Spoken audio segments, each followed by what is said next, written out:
The following video contains graphic language. Yes, we are going to actually be going over some movies by a filmmaker that is known for some of the greatest dick and fart jokes you can imagine. So if you're under the age of 18 or your parents don't like you watching things that deal with, sex, drugs, alcohol, rock and roll, all the good fun stuff in the world, get the fuck out of here.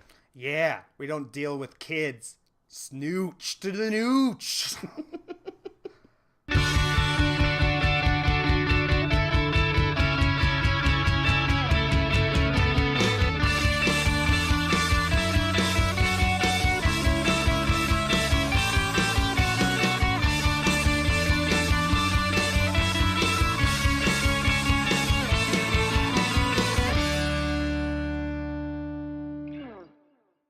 Hello, everybody, and welcome to LRM Ranks It. I'm Malone, and I'm joined today with Nick Doll. I'm back for the fourth time. Yay!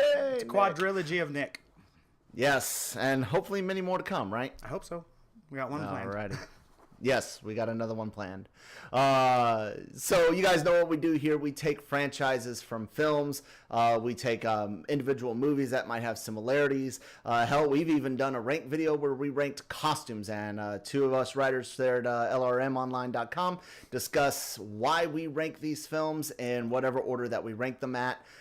Make sure you guys hit that like and subscribe. Make sure you check out all of our previous videos. You can find those down below. And we're going to get into the View Askewniverse. Did I say that right? View Askewniverse? Or is it View Askewniverse? I don't think something like that. Yeah, it's just I don't View know. Askewniverse, baby. Yes, maybe. Who knows? Original universe. Anyways, yes, the original universe. Something that started way, way, way long ago in the 90s. Believe it or not, in black and white. Ooh. So, for those of you that don't know what View Askew is, it is a production company, and it is the company owned by, or at least at one point was owned by Kevin Smith. I'm not sure what the current status is of it, but Kevin Smith, the guy known as Silent Bob, who gave us movies in the View Askewverse, like Clerks, Chasing Amy, Dogma, and so on. That's what we're going to be ranking today. What we're not going to be ranking is movies that Jay and Silent Bob were in, but aren't part of that universe. We're not going to be touching Zack and Miri, No Jersey Girl, none of that outside stuff. Basically from Clerks 1 to Clerks 2 and those movies in between. No Tusk, no Red State, although those were great movies. And Did you see any of those? Yeah, I like Tusk. I couldn't finish Red State. Maybe Really? too uncomfortable. Ooh, it is an uncomfortable movie. You want to talk about uncomfortable and talk about a movie that is in relation to Kevin Smith and some of his other characters. Have you ever seen Vulgar? No, I want to because I used to love Brian Johnson. Oh my God. You have to be in a seriously good state of mind to watch Vulgar. It is not for the faint of heart. So yeah, if you're going to watch that movie, make sure you've had like the best day of your entire life because it is going to bring you down. I mean, down low. So we're not touching any of those movies. Like I said, we're going from Clerks to Clerks 2 and primary movies in between. Nick, I'm sure, given what you're wearing, that you're obviously, and the fact that you wanted to do this with me, that you're obviously a huge Kevin Smith fan. Why don't you tell everybody a little bit about what your experience with the View Askewverse Kevin Smith films has been in life? Okay. Well, I never saw one until 2006 when Clerks 2 came out. 2005. In fact, that was the first one I saw was Clerks 2. I had a sleepover party. I was still doing that in late high school where the friends would just come over and play video games all night. That's not rare. That's not weird. I had friends. It's not so much a sleepover as people are coming over to play video games, potentially in partake in activities that are for people over 21, and then you just kind of don't go home. So yeah, they were still sleepovers. I think in our case because we didn't get into any of the 21 activities because we were losers in high school. God, you're such a loser. Yeah. So we were going to see Lady in the Water.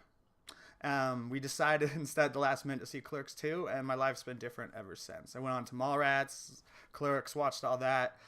When An Evening with Kevin Smith came out, I started listening to every single one of his podcasts, starting with Smodcast the week it came out.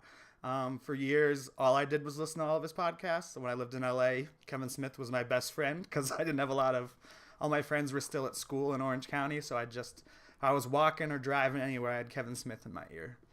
So big fan. I've bought stuff from his art gallery shows in LA, his Smodcast shows, and yeah, just kind of, you know, I like a lot of the things he says, and he has lots of wise words to live by. Like, just do it. Just make this video we're making right now. So. Yep. I actually saw Mallrats was the first one that I saw. Probably too young to have seen it, but I still saw it. I saw Dogma in '99. I saw both Mallrats and Dogma before I got around to seeing Clerks 1. I didn't see Clerks 1 until freshman year of high school. I thoroughly enjoyed Mallrats. I thought it was a blast. I thought it was hilarious. Dogma was such a thinker. It really was. I'm not Catholic, but definitely some of the philosophical and theological thought bombs that go off in that movie were great to ponder, even in middle school, freshman year of high school for myself.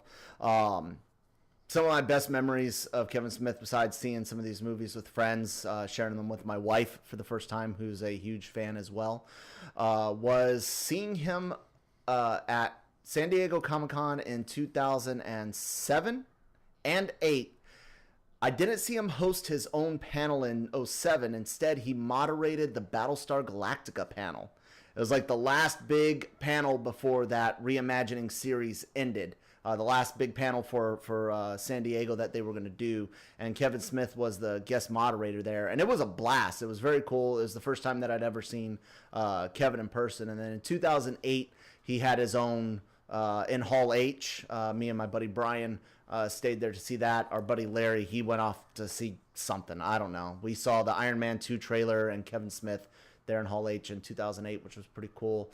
That was the year he was talking about his wife was a big Twilight fan, and somebody had made bags or something out of Twilight stuff, and he brought up the guy brought up something, gave it to Kevin Smith because his wife had made it, and he's like, here, give this to your wife. Anyways, Kevin invited the dude to sit up on the stage for the rest of the show and would like occasionally walk behind and massage his shoulders and stuff while just talking. It was absolutely hilarious. So it's pretty cool. That's some of my memories with Kevin Smith. Let me edit mine real quick. I forgot Jay and Silent Bob was the first one I saw because it was the most mainstream, most famous one, you know, like remember the advertising. Well, it didn't make any sense until I'd seen the other films. Yeah, and I also saw Kevin Smith live once, his first Hollywood Improv show with Scott Mosier for Smodcast, which didn't record properly, so I'm one of the only people who heard it. But interesting. Yeah, because I always dreamed of seeing him, and that was my one chance. Very cool. Very cool. Well, let's go ahead and get into it. Well, actually, strike that. Reverse it. Let's plug a little bit here. Everybody knows that me and Nick are contributors, writers there at LRMonline.com. Make sure you guys go check out the website. We do news pieces every day. There's opinion pieces all the time. And Nick, I believe you got something that happens a couple times a week. Yep, that's right. Breaking Geek. Usually try to do an average of 3 times a week, but sometimes I'll put it off and do a bunch one week. But yeah, we have discussions. Kyle's on a lot, written discussions, and I just talk about whatever the fuck I want to talk about. So, myself, I've got the Cantina. It's a weekly Star Wars column. It's out on Thursdays, as well as these LRM Ranks It videos, which also come out on Thursdays. And there's also something that I participate in, and I want to plug for another contributor, Stefan White, the I'd Buy That for $1 series, also on YouTube, and the website comes out on Tuesday. So make sure you guys check those out. And we're also on Los Fanboys podcast. Yes, podcast. Thank you. The boss was going to get mad at me if I had forgotten that. Los Fanboys podcast on Fridays. So make sure you guys go and check all that stuff out. And Jammer, cut the check. All right. So let's go ahead and get into it. Nick, as always, being my guest, I'll let you start with your number 6, because there are 6 films. In no particular order, we've got Clerks and Clerks 2, Chasing Amy, Mallrats, Dogma, and Jay and Silent Bob Strike Back, right? So go ahead and hit your number 6. All right. Clerks 2. Just what? Right. Weird. It's just, oh my god. It's just, I don't know. It's the end of the list of all these. It's I don't know. I don't like modern Kevin Smith as much as classic Kevin Smith. It's kind of missing a lot of the feels. Lots of cameos, which is great to see everyone. But it's just, I might have to walk off set. It's just Now hold on. Let me ask you this. I don't want to cut it too much, but the way I kind of looked at this is I looked at these movies as we're ranking them the order I want to watch from. Well, yeah, but to me they're all great. It's kind of like ranking. It's kind of like ranking orgasms. Like even the lowest orgasm, you still fucking came. Oh right? yeah. Okay. Multiple times. Just making sure it wasn't like Clerks 2 sucks. Fuck No. Clerks, because I would like tip the camera over. Anyways, No, this go is ahead, the continue. strongest thing we've ranked yet together, where there's not really a bad one in the bunch, unlike Spider-Man and Batman. But yeah, Clerks 2 is just, I don't know. There are great parts, okay horses. Goodbye horses. Goodbye horses, that's right. With Jay tucking it back. But it's just... Yes, it's the tuck dance. Yeah, even just adding color just loses a little bit of the Clerksness. Okay. I definitely have Clerks 2 a hell of a lot higher than that. I can see where some people feel like it was a little overdone. There were... To me, I guess, reason why I like it so much is it was better than it should have been. That's By all means, that movie should have sucked. Like, of all the movies, Kevin could have done a sequel to, Clerks should have sucked. Like, Clerks 2 should have sucked. Yeah, it's in color. But I had some Coca-Cola. It's gas. Sorry about that. It's perfect for this video. I should be burping louder. Anyways, it's better than it should have been. He had a great story to actually tell, and I can't wait to discuss a little bit on why it's so much higher on my list. Did you have any issue? Was there anything that you absolutely hated about the movie? No, not really. Okay. I guess my Good. least favorite part is Kevin Smith casting his wife in that one. She's not really as good as the rest. Not to insult Miss Schwalbach, but she's not just, I don't know, she's not as solid as the other. The rest of them are all real actors by that point, except for Dante and Randall, who are just good at playing those characters. Brian O'Halloran and Jeff Anderson. Yeah, and Kevin Smith, who's a terrible actor, but perfect as Silent Bob. So I'll save it for when we get to it on my list. So that's not too bad. Number 6, like I said, these movies are all they're great. So if your favorite movie out there is low on the list, that doesn't mean it was bad. Like I said, it's like ranking orgasms. You still had one, so it's good to go. So number 6 for me is going to be Jay and Silent Bob Strike Back. Yeah, it's pretty low on the list. Yep. It was the, let's see, 4th film I think I saw, because I saw Mallrats and I saw Dogma, then I saw Clerks. Yeah, and then Jay and Silent Bob Strike Back, because I saw that right around the time it actually came out. And it's a hilarious movie, don't get me wrong. It's got live action cartoon parts with the Scooby-Doo stuff. It's hilarious. Forever and ever, I will occasionally call my wife Boo Boo Kitty Fuck just to be funny. And no seriousness at all. The Clit Commander scene is still one of the funniest things Kevin Smith's ever been involved in. With I'm not Jon quite Stewart. sure.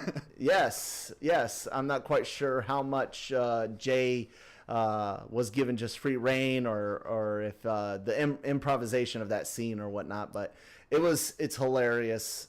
Jay and Silent Bob Strike Back, though, doesn't have as much story to me, and it's an incredibly enjoyable film, but I really like how a lot of Kevin's films make you think. You know what I'm saying? And there's no thought with Jay and Silent Bob Strike Back. It's just a blast of a movie.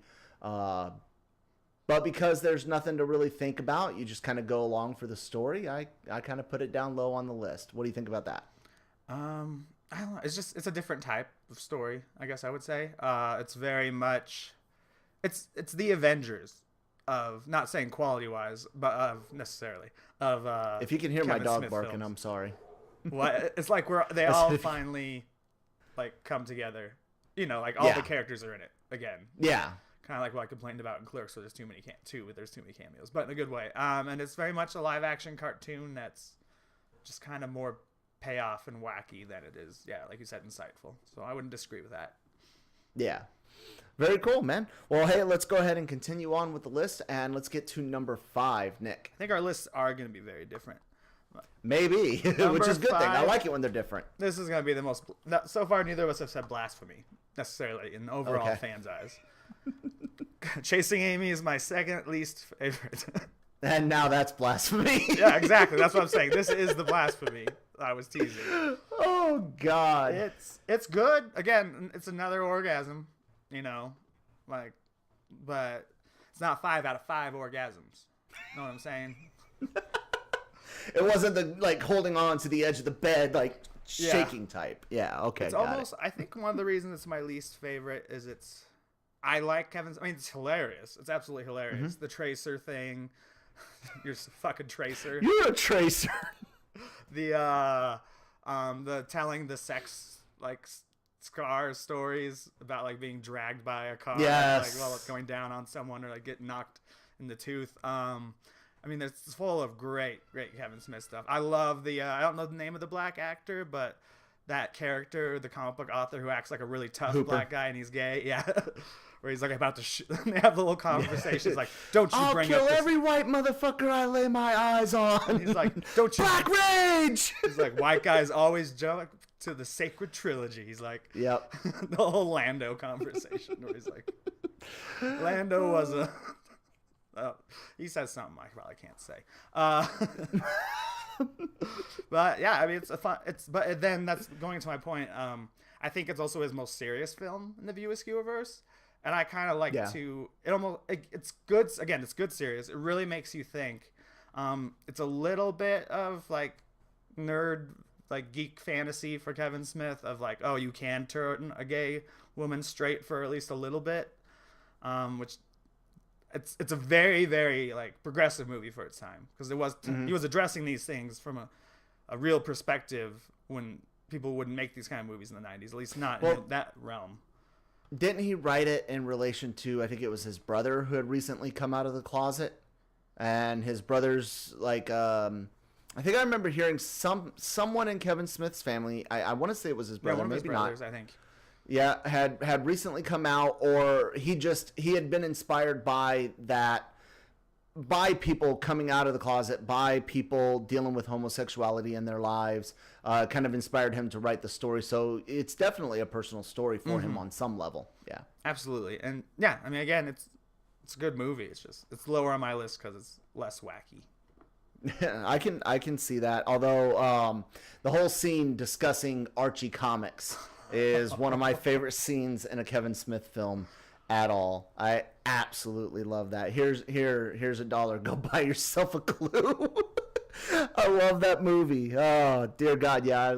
Our list might be very, very different. Continue. Any last words on that before we get to it on my list? Lastly, I mean, we'll probably talk about these two actors a lot, but Jason Lee and Ben Affleck are always a treat. And I forgot that Matt Damon was in that movie until I rewatched it. Yes. Him and Brian O'Halloran as the executives. Yeah, and then of course looking to do the Blunt Man and Chronic cartoon or movie or show. Yeah, and it's a much less cool cameo because he wasn't really a star. Even less of a star than them at the time. But I'm gonna say also behind Scott Mosier, who accuses him of being a tracer in the beginning, is young Affleck, Casey Affleck. Yeah, it's just a random guy behind him. He's like, you want to really have this guy sign your comic? He's just a fucking tracer, man. Oh God, I love that. It is so great. I think once my son, he had an activity book, and there's tracing pages of a Star Wars activity book, and one of them's got tracing pages, and you trace the picture behind it, and he was tracing it. It's like, look at you, you tracer. Fucking tracer. Of course, he didn't get it, but the wife laughed, which is the important part. So, my number 5, and this might be blasphemy for you, is Mallrats. Yes, Mallrats was the first movie I saw of Kevin Smith's, and I can actually remember. I don't remember which comics they were. Probably Marvel, given the Stan Lee cameo in it. But I used to have comics with Magic Eye on the back of it, and it was Mallrats. It was a Mallrats advertisement done in Magic Eye because of the infamous sailboat scene. And this is kind of an aside. I am unnaturally good at Magic Eye. In the Kevin Smith film Mallrats, it most definitely is not a fucking sailboat. I don't remember what it was, But no, it's not a boat at all. I think it's just some random shapes. It's not a vehicle of any sort. So shame on you, Kevin Smith. You could have gotten a goddamn sailboat magic eye. I didn't know because I've never seen one of those in my life. I'm like Willem. I've never had one work in my life. Yeah, my mom was huge on them in the 90s, and she had the books. I don't know if we saw it at a doctor's office or something, but she ended up buying the books. We got a computer program, a CD-ROM, where you could go through art galleries of Magic Eye and do them on the computer. And they even had moving ones. It was images that moved, and I was the only person that could do them. My mom would be like up on the computer screen, eyes crossed, backing up, and I'd just like walk up behind her and be like, "Oh, it's a teddy bear." Woman with a stick. That's a ball. That's a hockey puck. That's a football. It's a schooner. Like, just going through them. It's ridiculous. Anyways, so Mallrats. Mallrats is hilarious. The running gag of doing somebody in a very uncomfortable place is hilarious. Like the back of a Volkswagen? Like the back of a Volkswagen. The whole truth or date scene at the end is amazing. I've got the Criterion edition, so I've seen the alternate opening. I'm glad he went with the regular opening that most people know. It's a blast of a film. Jay and Silent Bob, I think that's some of the best that they've ever been. I actually like their characters better in that one with LaForge playing their foil than I do even Jay and Silent Bob Strike Back, which is why it's above it. It's a lot of fun. I don't know, man. It's just, again, it's one of those that doesn't really make you think as much. It's one of those less thoughtful movies. It's a blast, and that's why I put it at number 5. Cool. I will say that looking at it objectively, from looking at it as far as quality of his films, it's definitely his worst made. I'm not saying least enjoyable, but maybe worst made film because it's been sliced to hell by the studio. Right, which is hilarious because they gave him so much money. That's how you got the crane shots and the big 3D spin around and everything like that. There was another movie, I think it's Paul Blart, with it had some sort of throwback to Mallrats with the toy store, and Paul Blart Mall Cop is called Buy Me Toys. I think that's it. But yeah, there's another movie that has a Buy Me Toys in it. I'll say that I'm sure we'll touch on Mallrats a little bit later. Actually, I know we will because you haven't said it yet. I love the Stan Lee cameo. I absolutely do. And the questions that Jason Lee's character, Brody, has for Stan are just hilarious. Absolutely great. And it's just, he's so much younger. I mean, obviously, but it shocked me how young he was. When I rewatched it yesterday again, I was like, wow. And it's a great movie. It really is. The opening scene where he's talking about farting on his girlfriend while she's going down on him. Never do that. Whether you're a male or female, going down on male or female, please don't fart on your partner. I can't help it. And I get relaxed. I let it loose. Once he squirt. Yeah, squirt. And even worse, he says the word squirt. Which brings in like images of loose bowels. So, Nick, why don't you go ahead and continue us on with your number 4? Blasphemy. Clerks. Clerks is at number 4. As long I could see some people being upset that it's not in the top 3, but I can respect that. It's like I rewatched it like last night also. I mean, I've seen these movies all a million times, but this time I did rewatch every movie for this. I think we decided to do it like 3 days before we did this. So yeah, we decided this week. And it was actually better. I almost rewatching it yesterday almost made me rework my list because I wrote the list before watching them because I already know my order. I just wanted to be more informed for references and stuff. Because it's still a fun movie. I remember it being more of a mess than it. Because again, since it's early like Mallrats, and Miramax had him do some snipping, and it's also his first script. It's like. It's his most classic film. It changed the world the most. Like, it's part of that 90s like boom of independent film. It puts him on the same levels like he's like in the Tarantino club. Like they're best friends. They both were working for Miramax at the same time. For Weinstein, unfortunately, but I don't know. It's good. Like I said, I love it. The Jay and Silent Bob. Some of my favorite stuff's in that one. The like Berserker. Yes. My love for you is like a truck berserker. I like that girl. Did he just say making fun? Yes. Or just like I mean, not just like the Randall. Randall's one of the best characters in the universe. Yeah. The View Askewniverse. I don't know. It does all work really well. And like, even when I was in film school, the professor would talk about it like, oh, and see, it works because it was shot like security camera footage. And it's like, Kevin Smith just didn't have enough money to shoot. No. He didn't have enough. Lighting was much harder in color and all. Yep. The film was cheaper, and they were like on 16 millimeter or something, I think. Or it's what? Go ahead. But I don't know. I love it, but it's another, like, it's a great orgasm. But again, like, it doesn't hold. It's a classic, but it's not necessarily the most enjoyable one to rewatch.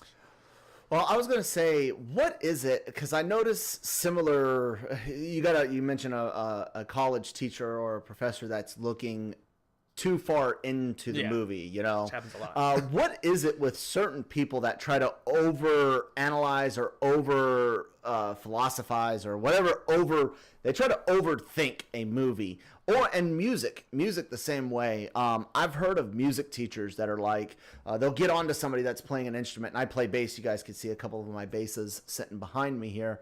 I don't play it right at all. I've been told that, you know, if I did this or that, I could play faster or I could do whatever, but it makes the sounds that I hear in my head come out, and that's music to me. And this was Kevin's movie, and to be like, oh, I'm reading this into it, and this is why. No, the dude wanted to make a movie, so he fucking made a movie. You know? And that's an inspiration to so many of us. I know you dabbled in filmmaking. I may or may not have dabbled in filmmaking, and may or may not have aspirations to dabble again if I had done once. But it's an inspiration because he did it all, you know, as much as he could on his own.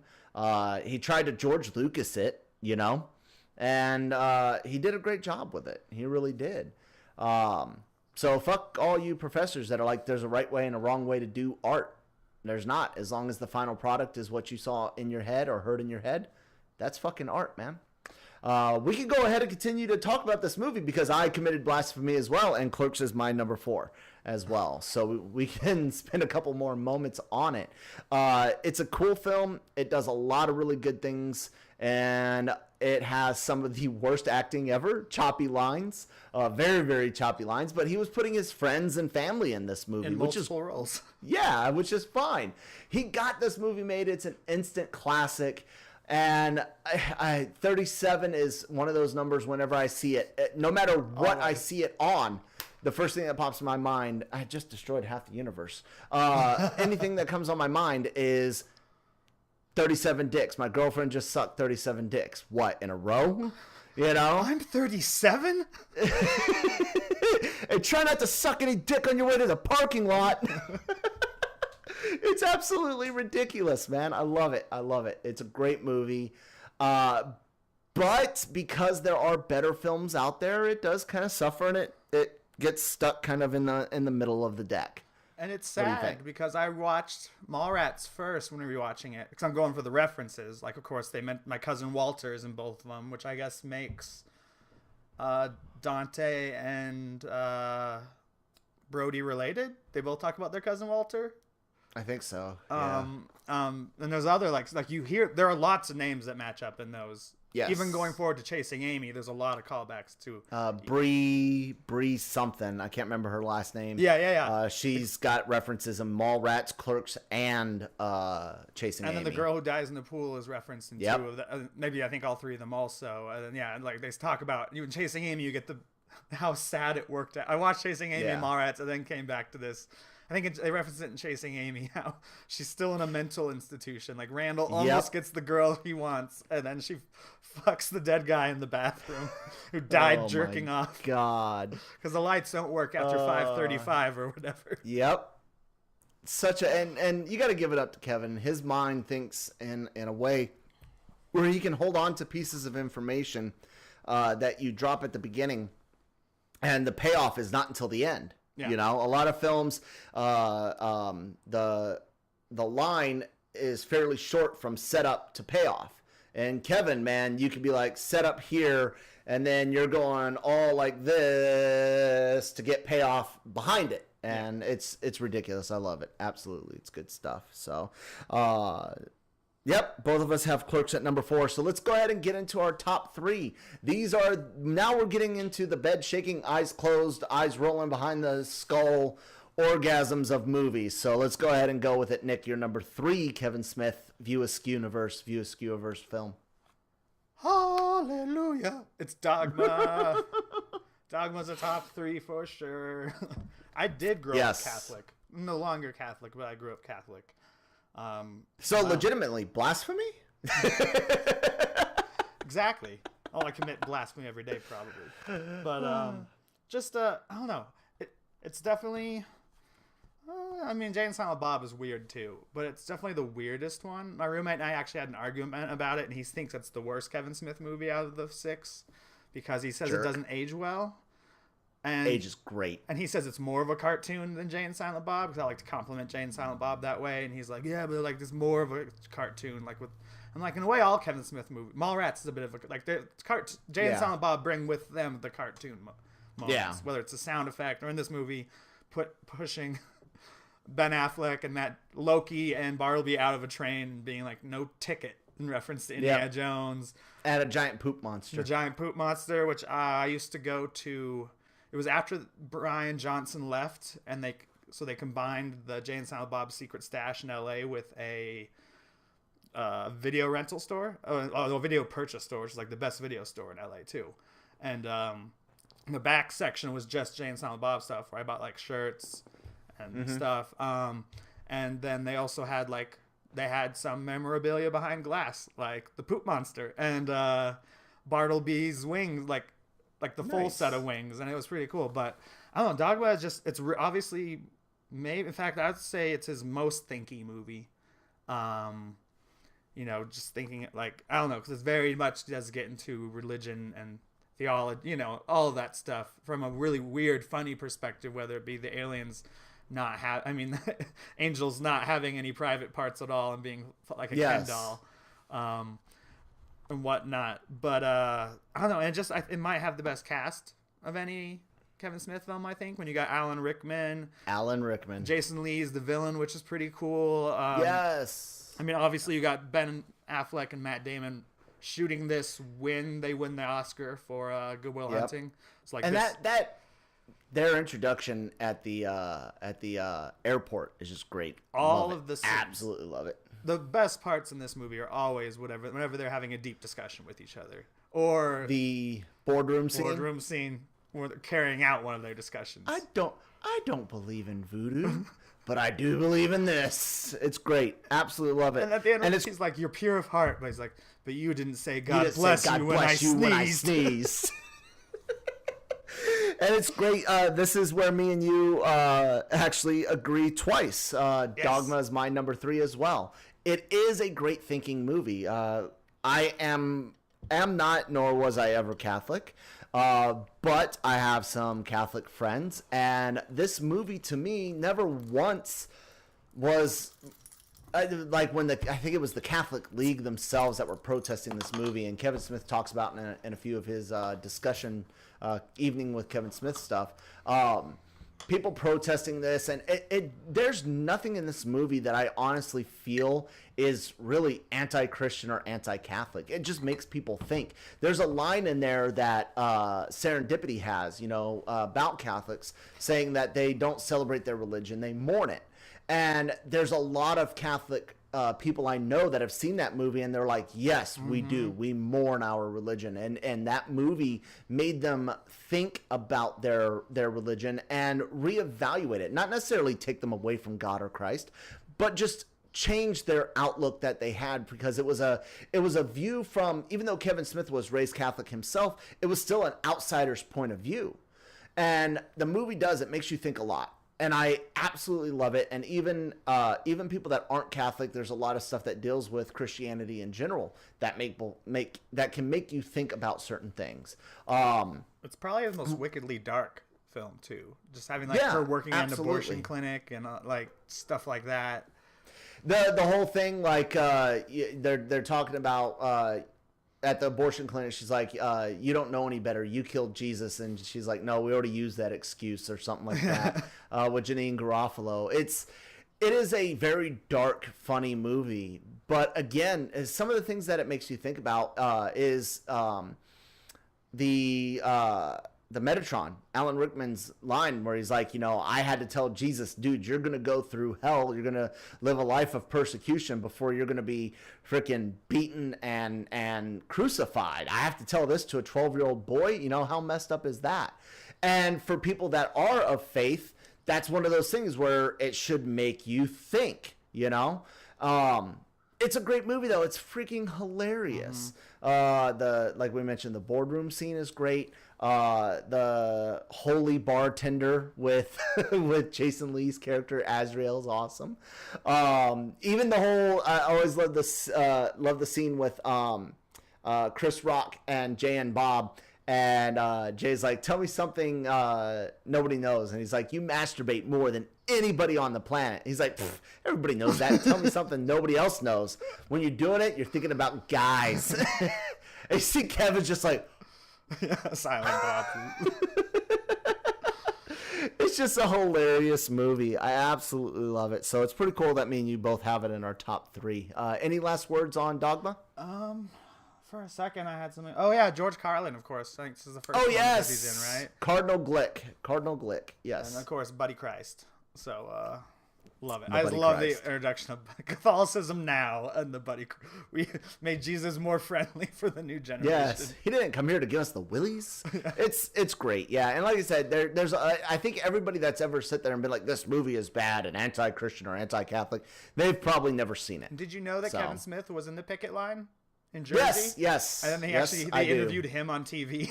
Yes. And the interviewer was all weirded out because she thought she recognized him, but she kind of rolled with it anyways. Yeah. And he told her he was. Yeah. And he's like, I think this is terrible that they made this movie.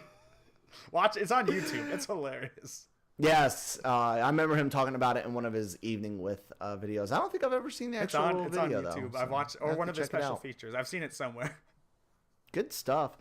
So let's go ahead and continue on with number 2, Nick. Number 2, got to go with the Rats. Mallrats. I own when I got on Blu-ray the 1990s Best of the Decade collection. So on the inside, it's normal. It has the longer cut too. All these I have. My Clerks one also has the other Clerks cut, and all that good stuff. And they're all Criterion. I don't know. It's funny that most of these were. I didn't know Mallrats was Criterion on. Is it Blu-ray then? Because I know Clerks was. I'm not sure. I had it on DVD. Okay, Chasing Amy and Chasing Clerks, Amy Criterion. was Criterion on DVD too. Yeah, but I love Mallrats. It's not a good movie, but I love it. Brody is absolutely my favorite Kevin Smith character besides Jay or Silent Bob. I know he's based very closely on the real life Walt, not cousin Walt, but Walter Flanagan, whose name pops up heavily in all these movies, from the Flanagan Con or whatever, and Chasing Amy to.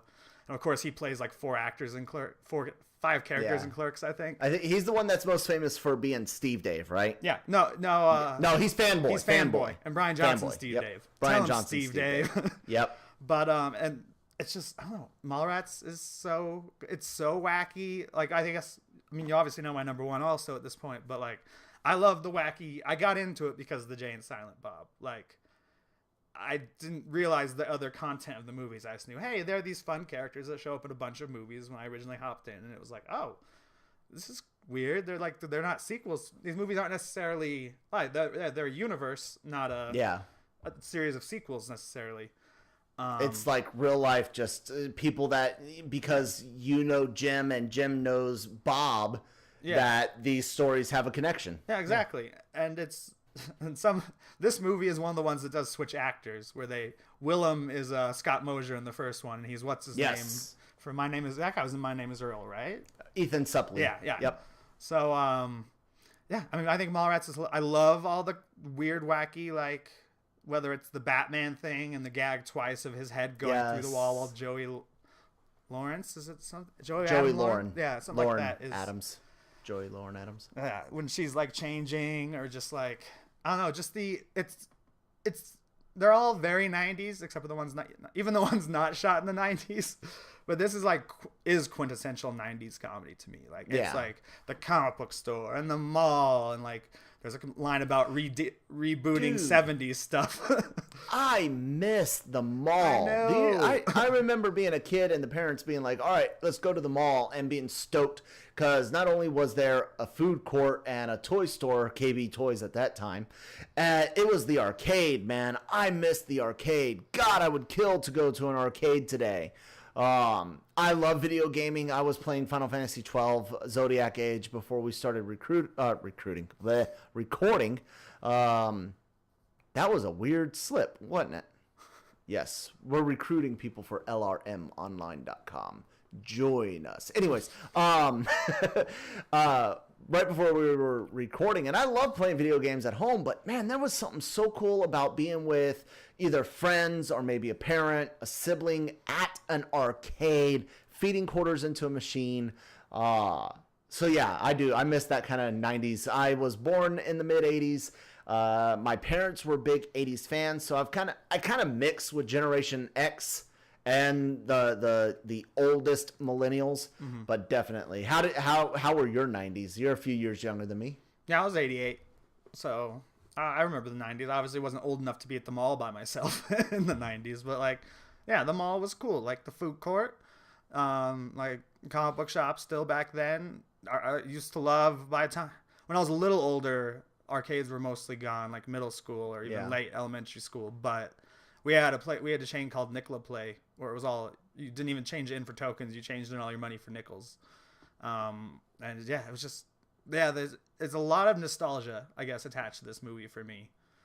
Definitely. And like, and just, yeah, like Brody is like, he's a geek's god character. Like he's a geek, but he's cool. Like yeah, he's a great character. Like me. Yeah. Not me. I gotta know, did you have a favorite arcade game? Something you wanted to see at every arcade? I always liked the Ninja Turtles one. The Turtles in Time? I can't remember what it was called, honestly, but you know, like you have up to 2. There's also an X-Men one I liked where you get up to 4 people. Yes, it. I'm pretty certain it's Teenage Mutant Ninja Turtles, Turtles in Time, because that was one of my favorites. My other favorite was the rail shooter Area 51. Yes. I used to love playing rail shooters, and Area 51 was one of the best. Well, it's funny because that is the one that you see everywhere. Like, yes, back then, even at a Pizza Hut that had no other games, Hut, they'd have Area bowling 51. alley, Yeah. and yep. Maybe that's why I liked it so much. That being said, I think it was the PS2 actually had a third person, maybe it was a first person shooter, Area 51 sequel. That was great, and I wish they'd kind of update that for the. Yeah, they did. I remember it. I didn't know if it was good or not. Okay. I think it was on PlayStation, and I've been Nintendo my whole life until recently. No, it was actually, I remember it fondly. I really do. But anyways, we're gonna get off on the video games, and that's another LRM ranks thing that we might try in the future. So my number 2. Any last words for Mallrats? Snoochie boochies. I don't know. It's great. Bye, kitties. So my number 2 is going to be Chasing Amy. If you notice, I like the more thoughtful movies. They're a little bit higher up on my list.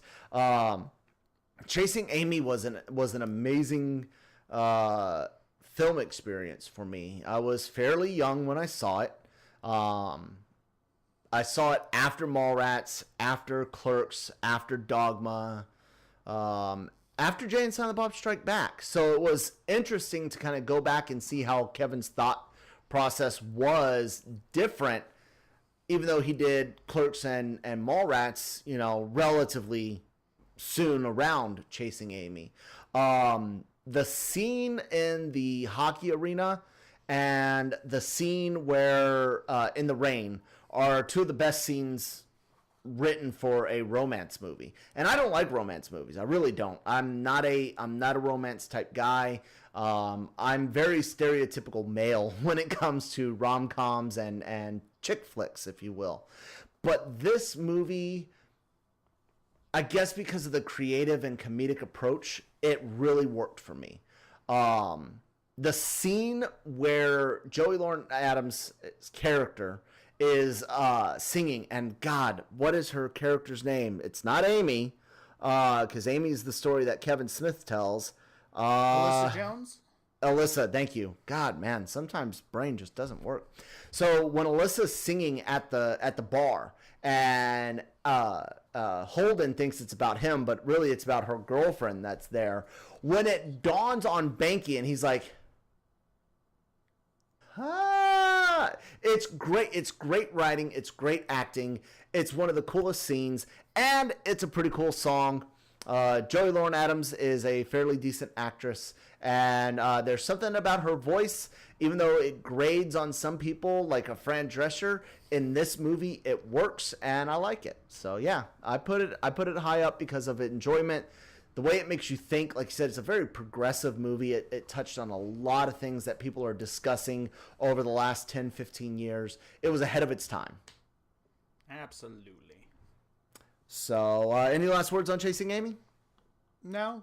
I mean, I think you touched on it more than I did about why it's so low on my list. Yeah, it is a romantic comedy more than the other one. Yes. And that is not my... done right, I'd love one. And then obviously Chasing Amy is one of my favorites because it's a Kevin Smith film. Yeah. But, yeah, probably why it's so low on my list. Oh, like I said, I usually don't like them, but there's just something about this one.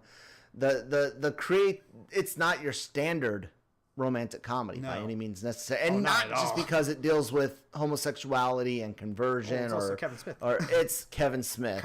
Absolutely, you get shit like I blew him while Coey fucked me. You get finger cuffs and shit in this. This is not the girlfriend rom-com that you take her to on your 6-week anniversary.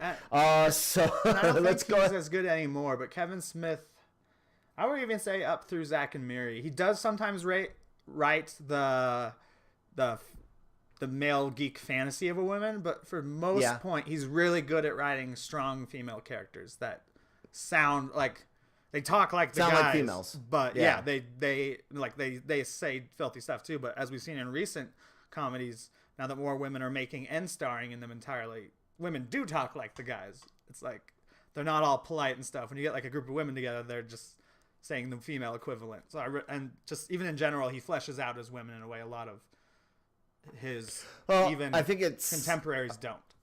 I think it's Paul Feig that tried to and Judd Apatow that tried and said, both of them I think said at some point they were inspired by Kevin Smith and the View Askew movies. I personally don't care for Paul or Judd for the majority of their movies. I'm one of those that thinks that Knocked Up was one of the stupidest films ever made. But you can hate me for that later. Chasing Amy, yeah, number 2 for me. So let's go ahead and continue on, Nick, to our number 1 films from the View Askewniverse. Go ahead. Jay and Silent Bob Strike Back. It's the Avengers, man. It's got Ben Affleck playing 2 different characters, and Jason Lee playing 2 different characters, and Chris Rock playing a brand new character. It's hilarious. It built in a way it's like Infinity War. It doesn't work by itself. Like, you have to understand like this world and stuff, and it's kind of just all payoff. There's not really much character development. It's just one bit. Literally is a live. He calls it his Looney Tunes. It's a live action cartoon. Here's the payoff of just like, who would want to see a movie about those stupid characters? And everyone like looking at the camera when when he's having that discussion with Affleck. It's like, here's the pulse. Here's your finger far removed from the pulse and up your asshole. It just. Would you like a chocolate covered pretzel? Yeah. It's just all, I don't know. I love seeing those characters return. Like, even if it's like even if it's only like 3 minutes of Brody, like, all of it is, and just Tracy Jordan's even role is like when they meet him, and of course Suzanne. It's a direct sequel to Mallrats with Suzanne the monkey, and it's just I mean, it's got Will Ferrell in a major role. Like, it's Jon Stewart does the whole Click Commander like news story where he has to play it straight, and he's like, we don't know much about the clit at this point. Like, where's Jay Jobs? I am the Click Commander. I make that shit my bitch. Oh my god, it is. It's a fucking hilarious movie. So I love it. So yeah, it's it's my favorite because it's also, I would also call it my favorite stoner film if I had to say that. Like I would go to it before I'd go to like Harold and Kumar or Cheech and Chong or any of the other ones, or Seth Rogen. I go straight for Jay and Silent Bob if I want a stoner film. It's great. I mean, the whole bong saber, the bong saber effect is actually a badass effect. And hey kids, it's Mark Hamill. Stuff. Yes. Why did I call you cock knocker? Oh, you see, it's a funny story. You'll find it here. Well, let me show you. And he punches him right in the fucking nuts. When his hand gets cut off, and he's like, "Not again." Yeah, not again. Oh man. Hey, you know what I love in comedy, and Kevin Smith is good for it. The guys that work on Futurama and The Simpsons are good for it. Self-deprecation. I love self-deprecation. Oh, yeah. It is a great form of comedy.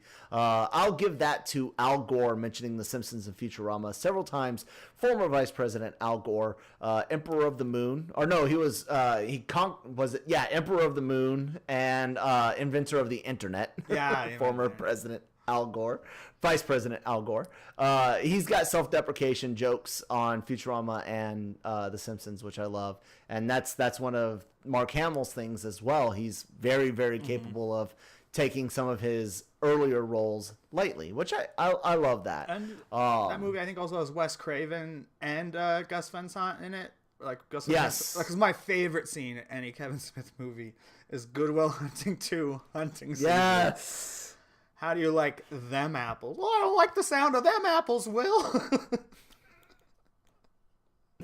I don't like that at all. It is a great movie. It's fun. It just when it comes time for me to say I want to watch a Kevin Smith film, it's one of the last ones I want to watch. But it, like we've said from the get-go, none of this is us. The title of this video is not ranking worst to best. It's just, like we said, maybe the ones you want to watch the most. Yeah. So, any last words on your number one? No, it's one of my favorite movies. Like, it's a top 25 movie for me too overall. So really, okay, cool. Yeah. It's one of my favorite comedies. Well, if you've been keeping check or you've been looking at, I'm not sure how I've got the things, but if you've been looking at our running list, you'll notice the only one left off of mine is Clerks 2. Nick's number 6 I wasn't paying enough is attention. my Clerks number 2 one. is your favorite. Yes, I thought that's one we would agree absolutely. on. No, I loved Clerks 2. From the time it was announced, I was against it until I finally saw it. And when I went and saw it in theaters with a couple of friends, blown away by how great it was. Because first and foremost, I had no expectations for this movie. To be honest, I thought Kevin, because Kevin is usually, and I know some of it's satire, but is usually pretty honest about how much he loves attention, he loves the camera, and he loves making money. Stuff like Cop Out, for example. That's not a knock against him at all, because he still gets to put his artistic twist on everything. But I honestly thought somebody at the studio was like, "Hey, let's go make some more money, Kevin. Do Clerks 2." No, this was a passion for him, and you can see it in the movie. Everything from the way it begins with the quick stop burning down to fast forwarding sometime after, and you get introduced to Movies, which is a throwback to a movie from not Chasing Amy, but Dogma, and the infamous boardroom scene. It's great. The introductions of both Elias and Rosario Dawson's characters are great. Elias is a hilarious, I guess he's sort of an antithesis of Jeff Anderson's Randall. And he plays so well. He did such a great job playing such a, not even a beta male, dude. That guy is batshit nuts and doesn't even register on the alpha male scale at What all. is it, Mr. Pillow Pants? Lister Fiend and Pillow Pants. That's yeah, right. Lister Fiend and Pillow Pants. The mouth troll and the pussy troll. Yes. Oh my god. And Randall's reaction when Elias is telling the story is just like straight up fear. Plus they used King Diamond in this movie. So, way to go for that. King Diamond, awesome death metal guy. Some of the evil, like raising Satan out of the middle of your living room for music. Even though he sings in falsetto, go check out King Diamond. It is a blast of a movie. And then you get to the heartfelt scene at the end in jail. And after Kinky Kelly. After Kinky Kelly. And the stud. Not again. Gotta finish. Oh, my God. And I think I remember watching the extras. That guy is like one of the crew members for Kevin Smith. I think he does lighting or sound or something like that. You know, it's interspecies erotica, fucker. It's great, yeah. But you get to that jailhouse scene, and Dante and Randall have their heart to heart, and I love the part where Jay's like, "Hey, Bob, Silent Bob, this is your moment," and here you're expecting something which I will say. I'm a sucker for the Clerks line. There's a million looking fine women in the world, dude, but they don't all bring you lasagna at work. Most of them just cheat on you. I love that line. So here you go, Clerks 2. You're expecting something on that level, and he's just like, I got nothing. I loved it. I loved it. Clerks 2 is by far the most enjoyable combination of some thoughtfulness, of where people are at in their lives, what happens when you don't really launch, what happens when you're not moving on, you're stuck in that rut, and just dick and fart jokes. You know, you got the whole ass to mouth thing, you know, the whole ass to mouth running gag. Rosario Dawson saying every now and then in The Passion of the Moment, it's okay to go ass to mouth is just hilarious. It's an over the top movie that should have never worked, and I love every waking minute of it. Cool. So you've talked me any, into it. any last words on Clerks 2? Well, I think it even speaks. It probably speaks a little bit more to you because you're just a few years older, and you had that distance between seeing Clerks and Clerks 2, whereas I saw them in the same week, reverse order. Where like there is that feeling of like, where am I supposed to be 10 years later? Am I in the right place? And then I love at the end they decide they need to go back to the quick stop rather than even progressing past movies. They belong, like they're slackers, but like that's Kevin Smith characters used to be be slackers back in the day. So I don't know. Yeah, it is like a sweet finish too. I'm sad they didn't make the third one because one of the actors didn't agree to do it. And they didn't do Mallrats 2 either, which I was actually more excited for Mallrats 2 than I was Clerks 3. Oh, yeah, especially I think Mallrats 2 in its last form was a TV show. And I'm like, that would work great as like a Netflix show or something. Like, give me like 30-minute episodes or whatever. But yeah, because you wanted to do Clerks 3 because, these are like, they're supposed to be set a movie about their guys in their early 20s, early 30s, and then early 40s. Like, what does change and what remains constant. So for that reason, I like... It's funny that our lists are the same in the middle, otherwise inverted. But hey, man, you know, I absolutely love doing these with you. Every now and then, me and you agree a lot. And there's other times where me and you drastically differ. And either way, it's a good conversation. So that's kind of what I'm hoping to do with these Ranks It videos is have a conversation. And of course, not just between me and Nick or me and Jammer or whoever's doing the videos with me, but us and you guys, the audience, definitely join in, both in the comments on the website at lrmonline.com and in the comments below this video if you're watching it in YouTube. Tell us what your rankings are. Tell us what you think about our rankings. Yell at us, hate us, love us. Let's have a conversation because let's face it, we're all geeks in and on this, and it's great to talk to people that are like-minded, even if the opinions vary slightly differently. Nick, any last words on the Kevin Smith View Askewniverse? I want to say it's View Askewniverse because I got it actually written down with an N in it. Well, I think I might have gotten that from YouTube, or not YouTube, but Wikipedia. But anyways, go ahead. Any last words on Kevin Smith's films? Like I said, Kevin Smith is really important to me. Like, he was my lifeline for a few years, I'd even say. His humor, both the films and the podcast, during some of my loneliest times in my early 20s. So I'm really thankful he didn't die this year. Yes. I love his stuff. I continue to enjoy some of his stuff. And just like, I love that. Yeah, I'm sure there are others people would call universes, but this is kind of the first cinematic universe, the modern cinematic universe, and he used Loki in it first. So not a Norse Loki, but a Loki nonetheless. Loki from the Bible. Any words just in case? Let's pretend for a moment that the great Kevin Smith would see this video. What would you say to him? Just keep doing what you're doing, man. I mean, I know you know this, but you've made a big impact on a lot of people's lives. Just like, yeah, you're an inspiration. And I'd still like to see Mallrats 3 if you could make it, but get on that Jane Silent Bob reboot. Cannot wait. He had like, I know we'll be posting this later, but when we recorded this, I think he had his physical for that this week or last week. He put on Twitter, so we might be getting close to a sequel to my favorite Kevin Smith film. Yeah. So for those of you that don't know what Nick is talking about, is we always record a couple weeks in advance, so that way there's some built-in flex time. It's the magic of doing things in a professional manner, I guess you could say. But yeah, definitely. This has been a blast. I would just say thank you to Kevin for everything you've done for people like us, and just to keep kicking ass and taking names and making us laugh, man. King of the Geeks.